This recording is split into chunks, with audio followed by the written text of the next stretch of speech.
नमस्कार दोस्तों, मैं डॉक्टर सीमा पांडे एक इनफर्टिलिटी और आईवीएफ स्पेशलिस्ट हूँ आजमगढ़ अतरौलिया से। और आज हम लोग बात करने वाले हैं मेंस्ट्रुअल हाइजीन और मेंस्ट्रुएशन के बारे में। दोस्तों, 28 मई को मेंस्ट्रुअल हाइजीन डे के रूप में मनाया जाता है WHO और यूनिसेफ की तरफ से।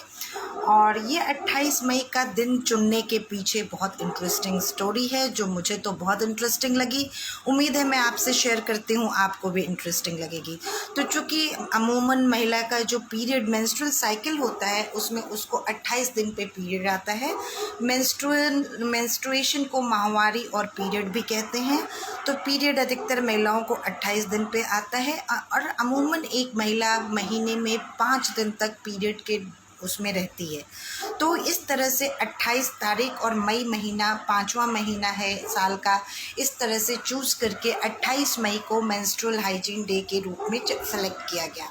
तो इसके अलग अलग हर साल थीम होते हैं। जैसे वर्ल्ड WHO डे होता है 8 को, उसका अलग अलग 8 अप्रैल को, तो 6 अप्रैल को तो उसका अलग अलग थीम होता है। उसी तरह से मेंस्ट्रुअल हाइजीन डे का भी हर साल इनकी तरफ से यूनिसेफ और WHO की तरफ से अलग अलग थीम दी जाती है।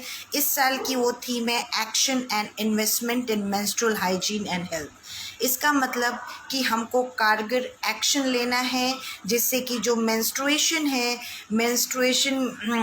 जो है उस वक्त महिला हेल्दी रहे और साफ़ सुथरी रहे और मेंसेस से रिलेटेड उसको बीमारी ना हो। तो उसमें सबसे ज़्यादा क्या उनका जो स्लोगन है वो है एंड पीरियड पॉवर्टी, मतलब कि पीरियड के लिए जो आपकी गरीबी है उसको छोड़ दीजिए। उसके साथ जितने भी टैबू स्टिग्मा जो हम लोग आगे बात करेंगे वो सब जो अटैच्ड हैं उनको भूल करके हेल्दी और साइंटिफिक नॉलेज पे यकीन रखिए और उसको जनरेशन इक्वालिटी की तरह से देखिए। तो आज हम यही बात करने वाले हैं कि हर महिला, अगर एक लड़की को या महिला को पीरियड नहीं आता तो वो उसकी माँ बनने की क्षमता नहीं शुरू होती। और इस जो हमारी जनरेशन का विकास हो रहा है, इस प्रकृति का विकास नहीं हो पाता। हमारी जनरेशन एक जनरेशन से दूसरे जनरेशन में जो ग्रोथ है वो नहीं हो पाती। इसलिए आप सोच सकते हैं कि पीरियड कितना इम्पॉर्टेंट है, बॉडी का कितना इम्पॉर्टेंट फंक्शन है और उसको हम कितनी गई गुजरी निगाह से देखते हैं। एक लड़की जब उसको पीरियड आता है, मुझे याद है कि हमारे घरों में जिस वक्त लड़की या महिला मेंस्ट्रुअल साइकिल में होती है, मेंस्ट्रुएशन फेज़ में होती है, उस वक्त वो किसी भी पुरुषों के सामने, घर के किसी और सदस्य के सामने नहीं जा सकती है।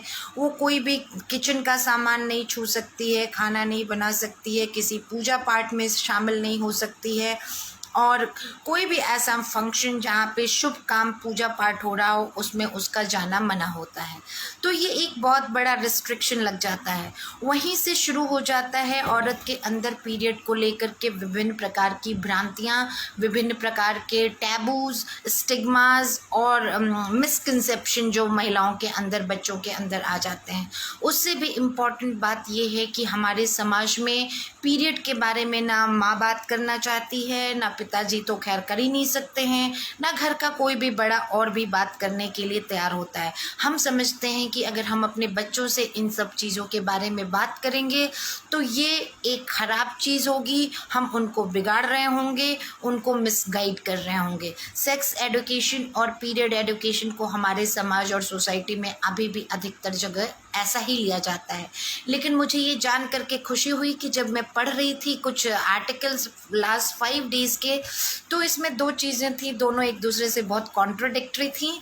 लेकिन उसको जान करके, पढ़ करके मुझे थोड़ी खुशी भी हुई कि इंडिया में अभी भी 2 में से 1 लड़की पीरियड शुरू होने के पहले जानती है कि पीरियड क्या होता है, मेंस्ट्रुएशन क्या होता है। और अभी भी 50% पॉपुलेशन हमारी पीरियड आने तक ये नहीं जानती है कि ये होता क्या है। अच्छी बात ये थी कि वो 50% में से जो 50% हैं उनको ये जानकारी उनके माँ द्वारा दी गई है।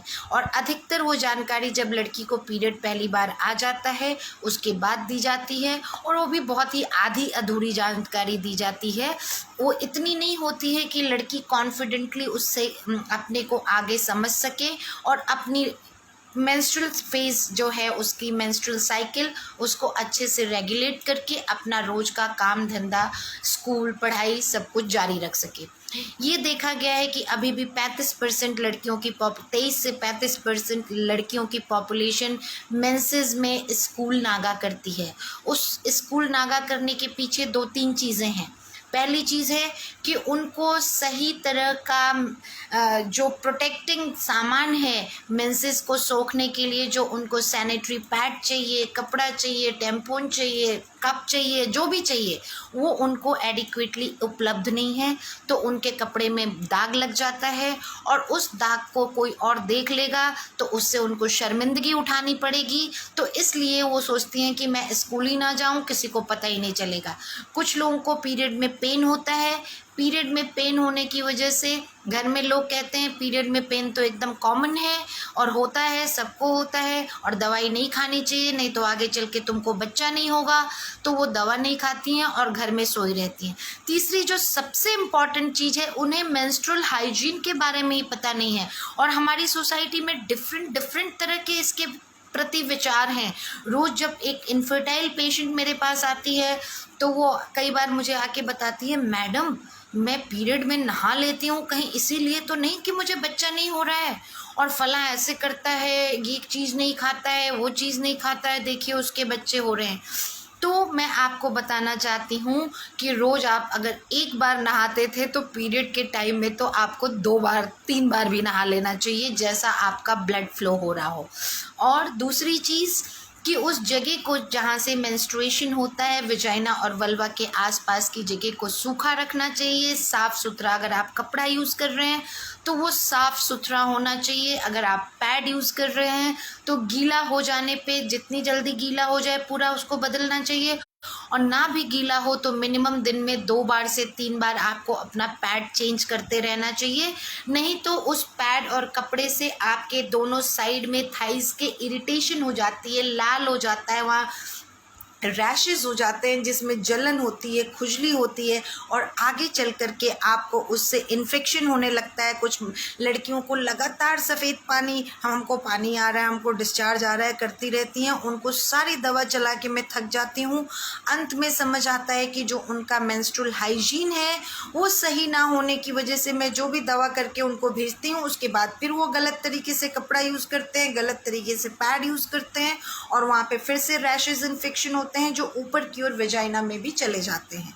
तो ये सारी चीज़ें हैं। कुछ कम्युनिटीज़ में ये प्रैक्टिस है कि वो लोग जितनी बार वॉशरूम जाते हैं, बाथरूम जाते हैं या पीरियड में होते हैं उतनी बार वो डूशिंग करते हैं, अपने वेजाइना के अंदर तक पानी डाल के धोते हैं। तो और कई लोग उसमें साबुन भी डाल करके धोना शुरू कर देते हैं। तो दोस्तों मैं आपको बताना चाहती हूँ कि हमारे शरीर का चाहे ये स्किन हो, चाहे हमारा मुंह हो, नाक हो या वो वेजाइना हो, हर जगह पे वहाँ को की जगह को अच्छा रखने के लिए कुछ हमारे फ्रेंडली बैक्टीरिया, वायरस, फंगस होते हैं। वायरस तो नहीं, बैक्टीरिया, फंगस होते हैं। और जब हम उनको ज़बरदस्ती धोते रहते हैं चीज़ों को, तो वो वहाँ का वो फ्लोरा गड़बड़ हो जाता है और उसकी गड़बड़ी होने की वजह से वहाँ पर आपको पीएच, वहाँ की जगह किसी जगह को एसिडिक होना चाहिए, किसी जगह को अल्कलाइन होना चाहिए, वो सब कुछ चेंज हो जाता है। तो वहाँ पे आ कर के बैक्टीरिया अटैक कर देते हैं और हमको इन्फेक्शन हो जाता है। तो सोचिए, और वो इन्फेक्शन और ऊपर अगर चला गया, यूट्रस में चला गया, आगे चल के ट्यूब में चला गया, तो आपको आगे चल कर के प्रेगनेंसी होने में दिक्कत हो सकती है, आपको इनफर्टिलिटी, सब फर्टिलिटी हो सकती है, आपकी ट्यूब बंद हो सकती है या आपको रिकरेंट प्रेगनेंसी लॉस हो सकता है, आपको प्रेगनेंसी रुक रुक के बच्चा खराब हो सकता है। तो इतने सारे कॉन्सिक्वेंसेस हैं अगर आप अपना मेंस्ट्रुअल हाइजीन मेंटेन नहीं करते हैं तो सबसे पहले घर में, चाहे वो पुरुष हो, स्त्री हो, लड़का हो, लड़की हो, सबको पीरियड्स की रिस्पेक्ट करनी सीखनी पड़ेगी। आप और हम इसीलिए हैं क्योंकि लड़की को और महिला को पीरियड आता है। पीरियड आना, लड़की को जिस दिन पीरियड शुरू होता है उसको मेनार्क कहते हैं, उसको सेलिब्रेट करना चाहिए। वहाँ से उसकी वुमनहुड शुरू होती है और वो आगे चल कर के अपनी प्रोजनी को आगे बढ़ाने में, हमारी पॉपुलेशन को, हमारी जो भी है उसको आगे बढ़ाने में सक्षम है। ये उसका निशानी है। तो इस पे आपको छुपना नहीं चाहिए, जा कर के सिमटना सिकुड़ना नहीं चाहिए। आपको पीरियड की रिस्पेक्ट करना चाहिए और उसको अच्छा चीज़ मानना चाहिए। दूसरा, पीरियड को कोई टैबू या स्टिग्मा नहीं बनाना चाहिए। वो कोई गंदी बीमारी नहीं है जिसको औरत को छुप करके अकेले झेलना है। कुछ देशों में मैंने सुना है कि पीरियड आता है उस वक्त उनको घर से बाहर निकाल करके बाहर एक झोपड़ी में रहना पड़ता है और उस झोपड़ी में सर्दियों में सर्दी लगती है, गर्मियों में गर्मी लगती है, कीड़े मकोड़े सांप सब कुछ आकर के काट सकते हैं। तो ऐसा बिल्कुल करने की ज़रूरत नहीं है। किसी लड़की को अगर कहीं गलती से उसके कपड़े में कोई भी स्पॉटिंग लग गई है, उसको ब्लड स्पॉट है, तो उसको स्पॉट शेमिंग करने की ज़रूरत नहीं है। अगर आप को-एड में पढ़ते हैं तो मैं सारे लड़कों से ये अनुरोध कर रही हूँ, आप पुरुष हैं, आप महिला हैं, आप कोई भी हैं। अभी मैं एक रिपोर्ट पढ़ रही थी तो 2018 में एक लड़की की इतनी ज़्यादा पीरियड शेमिंग की गई कि उसने घर आकर के सुसाइड कर लिया। तो ये हम एज अ सोसाइटी कितने इमेच्योर हैं, कितने इनसेंसिटिव हैं। हम अपने बच्चों को उसके बारे में ठीक से बताते नहीं हैं। जैसे यहाँ पे कट गया, वहाँ से आपको ब्लड आता है, वैसे पीरियड जैसे आपको यूरिनेशन के लिए जाना पड़ता है, डेफिकेशन के लिए, लैट्रिन बाथरूम के लिए जाना पड़ता है, वैसे ये भी एक नेचर्स कॉल है। ये भी हर महीने लड़की को होता है। और अगर आप लड़की को एक्सेप्ट कर रहे हैं तो लड़की के पीरियड को भी एक्सेप्ट करना पड़ेगा और लड़की को इतना स्ट्रांग होना पड़ेगा कि उसको अगर पीरियड आ रहा है तो दबने छुपने के बजाय, मैं ये नहीं कह रही जा कर के सारी गाँव को बताने की ज़रूरत है, लेकिन अपने आप को किसी कोने में छुपाने की ज़रूरत नहीं है। तो पीरियड से संबंधित 3-4 चीज़ें मैं बताना चाहूँगी। किसी भी बच्चे को अगर 21 दिन से 35 दिन के बीच पीरियड आता है तो वो एकदम नॉर्मल है। अगर वो 2 से 5 या 7 दिन के बीच ख़त्म हो जाता है तो वो नॉर्मल है। अगर उसको कोई पेन नहीं होता है, बड़े बड़े क्लॉट्स नहीं जाते हैं, ब्लड जमा नहीं आता है, तो वो नॉर्मल है। लेकिन किसी भी लड़की को पीरियड शुरू होने के पहले से या पीरियड के दिन से पेन हो रहा है, कई दिन तक इतना पेन हो रहा है कि वो उठ के नहीं बैठ पा रही है, उससे कोई काम नहीं हो रहा है, वो स्कूल नहीं जा पा रही है, तो ये बिल्कुल भी नॉर्मल नहीं है। पीरियड का पेन नॉर्मल नहीं होता है, इसको नोट करके रख लीजिए। आपकी बेटी को, आपकी बहन को, आपकी गर्लफ्रेंड को, किसी को भी पीरियड में पेन हो रहा है या आपकी वाइफ को, तो प्लीज़ उसको ले जा कर के डॉक्टर को दिखाइए, ये नॉर्मल नहीं है।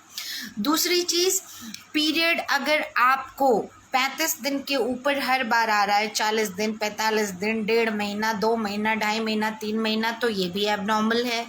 अगर आपको 15 साल की उम्र हो गई अब तक पीरियड नहीं आया, ये भी एबनॉर्मल है। आज की तारीख में लड़कियों को 10 साल से लेकर के 15 साल के बीच में पीरियड आ रहा है। उसकी जो एक एवरेज एज हो गई है वो 11.5 से 13.5 साल के बीच में हो गई है, थोड़ी सी पहले से नीचे आ गई है। कई बच्चों को बहुत जल्दी पीरियड आ जा रहा है। तो आपके घर में किसी को 15 साल की उम्र तक अगर पीरियड नहीं आता है तो उसको दिखाना चाहिए।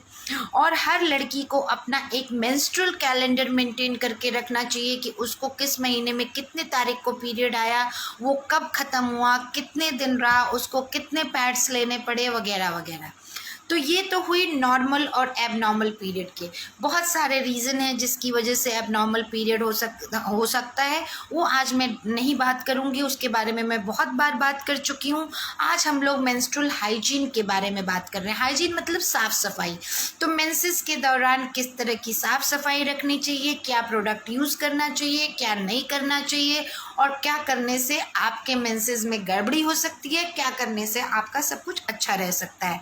तो सबसे पहले मेंस्ट्रुअल साइकिल एक नेचुरल साइकिल है, उसमें आपको किसी बेड रेस्ट की ज़रूरत नहीं है, घर के ताले में बंद होने की ज़रूरत नहीं है। जो काम आप आज कर रही थी वो काम आप कल भी कर सकती हैं, और उसके अलावा जो भी चीज़ आप आराम से कर सकती हैं, दौड़ना, खेलना, ड्यूटी पे जाना, खाना बनाना, जो भी काम है आपका वो सब काम आप उसके दौरान कर सकती हैं। अगर उसको करने में आपको कोई परेशानी आती है तो आपको डॉक्टर से मिलना चाहिए। सिर्फ इसलिए स्कूल नहीं छोड़ना चाहिए कि आप पीरियड में हैं। दूसरा चीज़, पीरियड के समय एक मिथ है कि नहाने से आपका पीरियड खराब हो जाता है, आगे चल कर के आपको जो है वो इनफर्टिलिटी हो सकती है, सब फर्टिलिटी हो सकती है। तो ऐसा बिल्कुल नहीं है। नहाने से आप साफ सुथरे रहेंगे तो आपको इन्फेक्शन नहीं होगा, तो आपको किसी भी तरह से पीरियड रिलेटेड इन्फेक्शंस नहीं होंगे। पीरियड के टाइम में अचार खाने से पीरियड नहीं बढ़ता है। कुछ तरह की दवाइयां हैं, जैसे पेन किलर है, उसको खा करके पीरियड का फ्लो थोड़ा उस पीरियड के लिए कम हो जाता है, हर पीरियड के लिए नहीं। लेकिन अगर आपको इतना तेज दर्द हो रहा है कि आपसे बर्दाश्त नहीं हो रहा है तो आपको पेन किलर ज़रूर खाना चाहिए, और पीरियड के पेन को बर्दाश्त करने की बिल्कुल ज़रूरत नहीं है। आप गर्म पानी की बोतल लेकर के देखिए, घरेलू नुस्खा अपना के देखिए, उससे नहीं आराम होता है। आप टैबलेट ले सकते हैं, लेकिन अपने आप को कष्ट में डालने की ज़रूरत नहीं है। उससे आपका पीरियड का फ्लो थोड़ा कम हो जाएगा, लेकिन वो किसी तरह की गड़बड़ी नहीं करेगा। अचार खाने से पीरियड खराब नहीं होगा, घी खाने से पीरियड खराब नहीं होगा, दूध दही खाने से पीरियड खराब नहीं होगा। माएँ जो है ना, लड़कियों को दूध दही घी खिलाने से रोकने के लिए ये सारे नियम बनाती हैं, तो उनको, लड़कियों को और ज़्यादा दूध दही खिलाना चाहिए, ठीक है ना। तो ऐसा बिल्कुल भी नहीं होता है, और आपको किसी के सामने जाने से आपके पीरियड को बिल्कुल कोई नज़र नहीं लगेगी। रही बात अब आपको किस तरह का पैड यूज़ करना चाहिए, क्या होता है, देखिए, जो हमारे यहाँ सदियों से जो प्रथा चल रही थी कि लोग कपड़ा यूज़ करते थे, कपड़े को फोल्ड करके उसको बना करके उसको यूज़ करते थे पैड की तरह, पैंटी में लगा के, वो एक तरह से देखा जाए तो बहुत अच्छा सिस्टम था। वो क्यों अच्छा था कि एक तो एक ही कपड़ा कई महीने यूज़ हो रहा था, जिससे कि बहुत सारा इन्वायरमेंटल वेस्ट नहीं पैदा हो रहा था। आप ये जो सैनिटरी पैड है, इसमें बहुत सारे केमिकल्स हैं, बहुत सारे प्लास्टिक है, चीज़ें हैं, ये जा कर के हमारे जो इन्वायरमेंट है, हमारा वातावरण है, उसको ख़राब कर रहा है, क्योंकि ये बायोडिग्रेडेबल नहीं होता है, बहुत देर में डिग्रेड करता है। तो अगर हम कपड़ा यूज़ कर रहे थे तो कपड़ा यूज़ करना ख़राब नहीं था, उस कपड़े को यूज़ करने का जो हमारा तरीका था वो ख़राब था। क्या होता था कि ये जो कपड़ा था, इस कपड़े को घर का कोई व्यक्ति देखे ना, उसको ले जा कर के अंधेरे के कोने में जो सबसे गंदी जगह है वहाँ ले जा कर के सुखाया, और उसी तरह लेकर के वो सूखा नहीं सूखा उसको लगा लिया। उससे क्या हुआ, उससे फंगल इन्फेक्शन हुआ, उससे तरह तरह के इन्फेक्शन आपकी बॉडी में आए। तो अगर यही कपड़ा आपको पीरियड आने से पहले वो कॉटन का, फिलालेन का, कोई भी सूखने वाला केसमेंट का ऐसा कपड़ा मिले जिसको आप अच्छे से गर्म पानी में उबाल के साबुन से धो के धूप में सुखाएं, जब वो धूप में अच्छे से सूख जाए उसको फोल्ड करके 3-4 पैड बना के रख लें, सुबह शाम आप उसको बदलें और फिर उसको ले जा करके धो लें, और धो करके फिर सुखा के अगली बार यूज़ करने के लिए रख दें।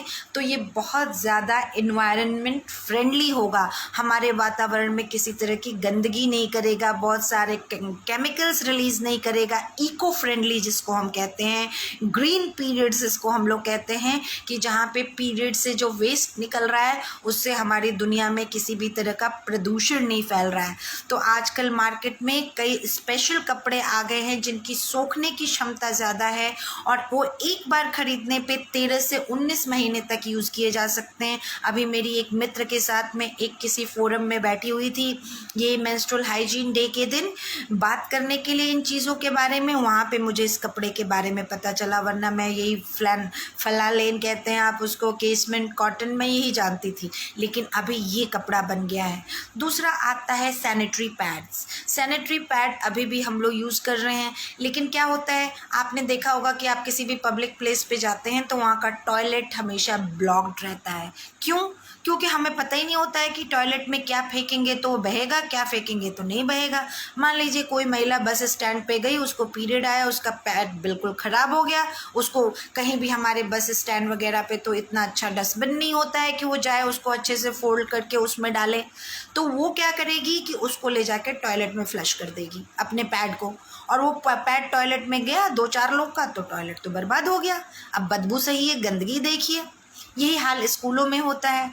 स्कूल लड़कियों के लिए फ्रेंडली टॉयलेट नहीं बना रहे हैं, और अभी हमारा वाटर एंड सैनिटेशन डिपार्टमेंट की तरफ से स्कूलों में girl friendly, menstruation friendly toilets बनाने की एक मुहिम चली है, जिसमें हर विद्यालय को, स्पेशली ग्रामीण विद्यालयों में, एक ऐसा टॉयलेट होगा जिसमें लड़की को प्रॉपर स्पेस मिलेगी जहां जाकर के वो अपना पैड चेंज कर सकती है। उस पैड को डालने के लिए एक स्पेशल डस्टबिन होगा जिसको उठाने वाला या कोई जगह होगी जिसके थ्रू वो एक इंसिनरेटर नाम की मशीन में जाएगा और सीधे वहाँ पे उसको बर्न कर दिया जाएगा, जला दिया जाएगा, तो वो इधर उधर गंदगी नहीं फैलाएगा। घरों में भी अभी क्या होता है, जो लोग शहरों में भी घर में रहते हैं, बाहर गाँव में भी रहते हैं, तो वो क्या करते हैं कि बाकी कूड़े के साथ पीरियड के कपड़े को, पैड को, सब कुछ ऐसे ही डाल देते हैं। वो कई तरह की गंदगियाँ फैला रहा है। आपका जो पीरियड होता है उसमें आपका मेंस्ट्रुअल ब्लड होता है, वेजाइनल सिक्रीशन होता है, सर्वाइकल सिक्रीशन होता है, यूट्राइन सिक्रीशन होता है, उन सारों में कुछ गंदगी भी हो सकती है। वो चीज़ें वहाँ जा कर के दूसरों को, जो लोग उसको उठाएंगे उनको इन्फेक्शन दे सकता है। गाँव में उसको गाड़ देते हैं लोग, वहाँ पे खेत में 6-6 महीने तक HIV का वायरस जो होता है उसमें ज़िंदा रहता है। अगर किसी को HIV है, किसी को हेपेटाइटिस B है, C है, तो वहाँ पे किसी का हाथ पड़ गया तो उसको उससे इन्फेक्शन हो सकता है। तो अगर आप पीरियड सैनिटरी पैड यूज़ कर रहे हैं तो सैनिटरी पैड आजकल 10 रुपये से लेकर के 100 रुपये तक के हर रेंज में उपलब्ध हैं। उनको डिस्पोज ऑफ ठीक से करिए। शहरों में ऐसी चीज़ें जो डिग्रेडेबल नहीं हैं, जो वो नहीं होती हैं, गलती नहीं है, उनके लिए एक अलग रंग का डस्टबिन होता है, उसको उसमें डालना चाहिए, प्रॉपरली उसको फोल्ड करके डालना चाहिए। और जहाँ पे आपको अवेलेबल हो वहाँ पे पैड यूज़ करिए, नहीं अवेलेबल हो कपड़ा यूज़ कीजिए। उसके अलावा एक टैम्पून होता है। टैम्पून एक तरह का लंबा सा ट्यूब जैसा कपड़े का या प्लास्टिक का गुब्बारा जैसा होता है, उसको हम वेजाइना के अंदर इंसर्ट कर देते हैं। वो ब्लड आने पे फूलता है और अपना सारा ब्लड वहीं पे सोख लेता है, तो आपके कपड़ों में उससे स्पॉटिंग नहीं होती है। और मैं आपको बताती चलूँ कि आज की तारीख में biodegradable, environment friendly sanitary pad जो आपके एसटीज होते हैं, जो स्टे फ्री, वेस्पर, ये सब जो आप लोग यूज़ करते हैं, ये केले के छिलके से बना हुआ, स्पॉन्ज से बना हुआ, मतलब वो नेचुरल मटेरियल से और बायोडिग्रेडेबल मटेरियल से बने हुए पैड और टैम्पून अवेलेबल हो गए हैं। इसके अलावा WHO और यूनिसेफ एक मेंस्ट्रुअल कप पे काम कर रहे हैं। ये मेंस्ट्रुअल कप की भी ये फ़ायदा है कि इसको हर महीने में डिस्पोज ऑफ नहीं किया जाएगा। जो भी चीज़ सिंगल यूज़ होती है, एक बार यूज़ करके फेंक दी जाती है, उससे ज़्यादा कचरा इकट्ठा होता है। तो हम ऐसी चीज़ें, ऐसी प्रैक्टिसेस की तरफ क्यों ना बढ़ें कि जो चीज़ें हम लंबे टाइम तक यूज़ कर सकें बिना अपने हेल्थ को नुकसान पहुंचाए हुए, साथ ही साथ हम अपने वातावरण या एनवायरनमेंट को भी सेफ रख सकें। तो उसी की कड़ी में मेंस्ट्रुअल कप आया है। वो मेंस्ट्रुअल कप भी विभिन्न साइज़ों में आया है। जैसे बहुत लोग का क्वेश्चन होता है कि अभी लड़की वर्जिन है, उसके वो सेक्सुअली एक्टिव नहीं है, उसके वजाइना पे एक झिल्ली होती है, हाइमेन कहते हैं, अगर वो फट गई इस कप को लगाने से तो आगे उसको दिक्कत हो सकती है। तो यहाँ मैं 2 बातें कहना चाहूँगी। किसी के कैरेक्टर और डिग्निटी की पहचान नहीं होती है हाइमेन किसी लड़की की, और दूसरी की वो कप का साइज़ अलग अलग है, तो वो, और हाइमेन बहुत स्ट्रेचेबल होता है। तो अगर जो छोटी लड़कियां हैं उनके लिए छोटा मेंस्ट्रुअल कप है, उसको लगा सकते हैं और लगा करके उसमें ब्लड इकट्ठा हो जाए, जब वो भर जाए तो उसको निकाल के फेंक के साफ़ करके दोबारा यूज़ कर सकते हैं। तो इस पे उन लोगों के लिए इस विधि पे बहुत ज़्यादा काम किया जा रहा है जो लोग बाकी तरीके अफोर्ड नहीं कर सकते हैं, और लेकिन उनको भी पीरियड में मेंस्ट्रुअल हाइजीन की ज़रूरत है। तो ये सस्टेनेबल ग्रीन रिवोल्यूशन है मेंस्ट्रुअल हाइजीन का, मेंस्ट्रुअल कप, जो डिफरेंट डिफरेंट साइजेस में है। तो मैंने आपको बताया कपड़ा है, पैड है, टैम्पोन है और कप है। अब आपको बस ध्यान ये रखना है, आप कपड़ा यूज़ कर रही हैं तो उस पीरियड में सिर्फ कपड़ा ही यूज़ कीजिए, अगर आप पैड यूज़ कर रही हैं तो सिर्फ पैड यूज़ कीजिए, अगर टैम्पोन यूज़ कर रही हैं तो सिर्फ टैम्पोन यूज़ कीजिए, और अगर आप कप यूज़ कर रही हैं तो आप सिर्फ कप यूज़ करिए। बहुत सारे मेथड्स जब आप मिक्सअप करते हैं तो आपको वहाँ पे इरिटेशन हो सकती है, वल्वा पे, वेजाइना पे, वहाँ पे दाने पड़ सकते हैं, वहाँ इन्फेक्शन हो सकता है। टॉक्सिक शॉक सिंड्रोम नाम की एक बीमारी होती है, जो लोग अपने अंदर टैम्पोन लगा करके भूल जाते हैं और निकालते नहीं हैं, और उसके अंदर वो बहुत दिन पड़ा रह जाता है, तो वहाँ पे वो बहुत गंदे गंदे बैक्टीरिया इकट्ठा कर देता है, फंगस इकट्ठा कर देता है और इन्फेक्शन हो जाता है। इसी तरह पैट से भी हो सकता है फंगल इन्फेक्शन, ये जो आपको अपने वो प्राइवेट पार्ट्स के चारों तरफ लाल हो जाता है, चला नहीं जाता है, दोनों ऐसे ऐसे थाइस घिसती हैं तो आपको दर्द होता है। ये सारी परेशानियां बेसिकली इसीलिए होती हैं क्योंकि वहाँ फंगल इन्फेक्शन हो जाता है आपको, इसकी गीलेपन की वजह से पैड के। तो आपको इसका ध्यान रखना है। तो और बच्चों के स्कूल ना जाने में तीसरा जो सबसे इम्पॉर्टेंट चीज़ भी ये था, और वो कि बदबू आती है जब आप पैड नहीं चेंज कर रहे हैं। एक ही पैड को 2 दिन 3 दिन तक लगाए रहेंगे तो आपके अंदर से बदबू आएगी।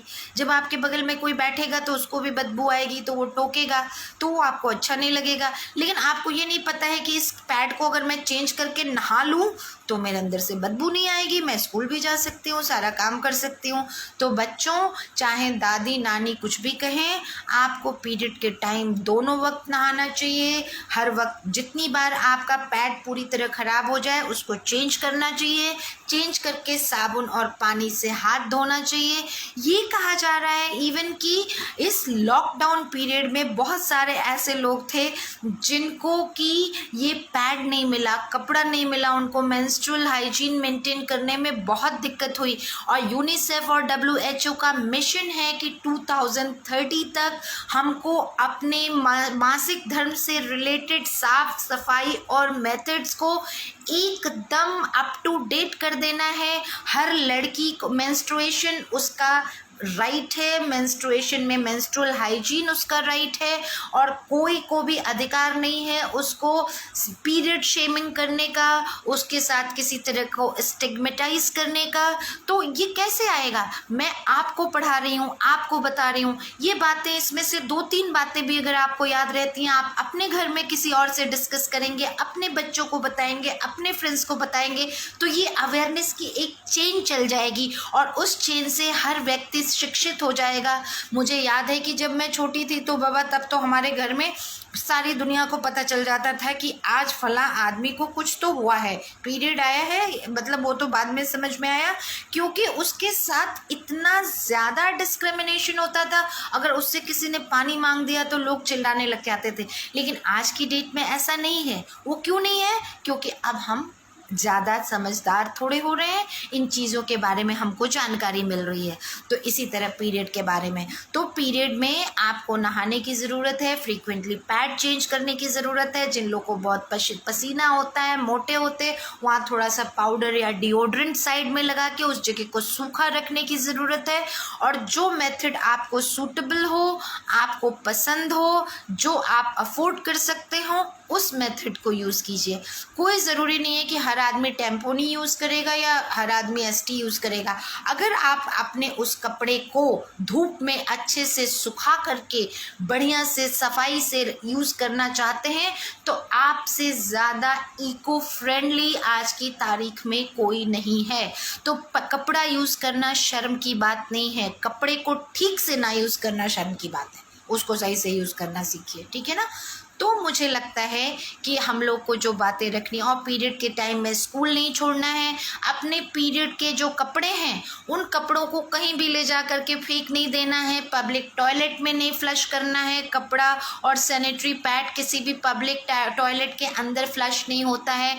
स्कूल, जो लोग स्कूल चलाते हैं, मैं भी उनमें से एक हूँ, और जो और लोग हैं और जो प्रिंसिपल हैं और सबको, उनको अपने गवर्नमेंट से, अपने प्राइवेट जो भी उनके लोग हैं, मैनेजर हैं, जो भी हैं, उनसे बात करके गर्ल फ्रेंडली टॉयलेट बनाना चाहिए, जहाँ पे प्रॉपर तरीका होना चाहिए, जगह होना चाहिए बच्ची को ये चेंज करने के लिए। अभी मैंने 3 साल पहले इनर व्हील क्लब के साथ 2-3 आजमगढ़ के स्कूलों में वो वेंडिंग मशीन लगाई थी, उसमें कॉइन डालने से एक पैड निकल के आ जाता है। तो हर स्कूल में उस वेंडिंग मशीन की सुविधा होनी चाहिए टॉयलेट में, कि कोई बच्चा अचानक से उसको पीरियड आ जाता है तो वो उस मशीन का इस्तेमाल करके, अगर उसके पास नहीं है उस वक्त पैड, तो वहाँ से ले करके उसको यूज़ कर सके। और हर बच्चे को, हर लड़की को शान के साथ अपना एक इंटीमेट किट बनाना चाहिए। उस किट को सुंदर सा कोई पर्स बनाइए, कोई भी अच्छी सी पिंक कलर की बाबी डॉल और कुछ भी जो भी उस पर सजाना हो जाना है सजा लीजिए। उसके अंदर आप अपने 2-3 पैड्स रखिए, थोड़ा एक छोटी शीशी में टेल्कम पाउडर रख लीजिए, एक सोप का पीस रख लीजिए, ये सारी चीज़ें आप रख के चलेंगे, 1-2 पेन किलर रख लीजिए। तो जब कभी भी आपको, और हमेशा इसको आप जहाँ भी जाएं अपने पर्स में, जैसे लोग लिपस्टिक और आईलाइनर लेके चलते हैं, अगर आप अपने पर्स में ये लेके चलेंगे तो वो बहुत अच्छा होगा, और आपको जहाँ पे भी ज़रूरत पड़ेगी उसका आप इस्तेमाल कर लेंगे। तो मुझे लगता है कि मेंस्ट्रुअल हाइजीन और कुछ भी नहीं है, आप अपने को साफ़ सुथरा रखें, सही से पैड यूज़ करें, दर्द हो तो डॉक्टर के पास जाए। अगर आपका पीरियड 21 से 35 दिन के बीच नहीं आता है, उससे ज़्यादा ऊपर आता है, बहुत बार बार आता है, बहुत ज़्यादा आता है, दर्द के साथ आता है, तो ये नॉर्मल नहीं है, डॉक्टर को दिखाइए और पैड ठीक से चेंज कीजिए, सफाई से रहिए, इधर उधर गंदगी मत फैलाइए। यही है मेंस्ट्रुअल हाइजीन। और मुझे उम्मीद है, मैंने कोई रॉकेट साइंस जैसी बात नहीं की, ये बहुत बेसिक बात थी, लेकिन इस दिन को बनाया इसीलिए गया है कि हम ये समझते हैं बहुत बार कि ये बात सबको पता है, लेकिन सब यही सोचते रह जाते हैं और बहुत लोग को जानकारी नहीं होती है। आजमगढ़ में आके कोई मुझसे ये कहता है, मैडम मुझे पता नहीं था कि IVF यहाँ भी होता है, मैं फालतू में यहाँ वहाँ घूम रहा था, तो मुझे अपने पे शर्म आती है, क्योंकि मेरा भी पहले ऐसा ही था कि इसमें क्या बताने की बात है, सबको पता होगा कि मैं IVF स्पेशलिस्ट हूँ, यहाँ पे मेरा IVF सेंटर चल रहा है, ये तो सबको जानना चाहिए। लेकिन ऐसा बिल्कुल भी नहीं होता है। कभी कभी जुबान खोल के बोलना और एक दूसरे को बताते रहना, इससे नॉलेज स्प्रेड होता है। नॉलेज जितना ज़्यादा शेयर किया जाए वो उतना ज़्यादा बढ़ता है। तो मुझे उम्मीद है कि मेंस्ट्रुअल हाइजीन से रिलेटेड जो भी आपकी अगर कोई क्वेरी बच गई है, मैं देखती हूँ स्ट्रीमलाइन में अगर किसी ने कुछ और पूछा है तो उसका आंसर करने की कोशिश करूँगी। अगर कोई प्रश्न ऐसा रह गया है जिसका मैं उत्तर नहीं दे पाई हूँ तो उसके बारे में आप लोग मुझे चैट लाइन पे लिख दीजिएगा और उसका उत्तर मैं देने की कोशिश करूँगी। और ये जिन्होंने पूछा है कि मेरे को प्राइमरी ओवेरियन फेलियर है, तो बेटा primary ovarian failure, pre mature ovarian failure के पेशेंट्स को पीरियड अपने आप नहीं आता है। उनको समय से पहले उनके शरीर में अंडे ख़त्म हो जाते हैं, तो उनके बॉडी में हार्मोनल सिचुएशन चेंज हो जाती है, तो उनको हम दवा से पीरियड लाते हैं।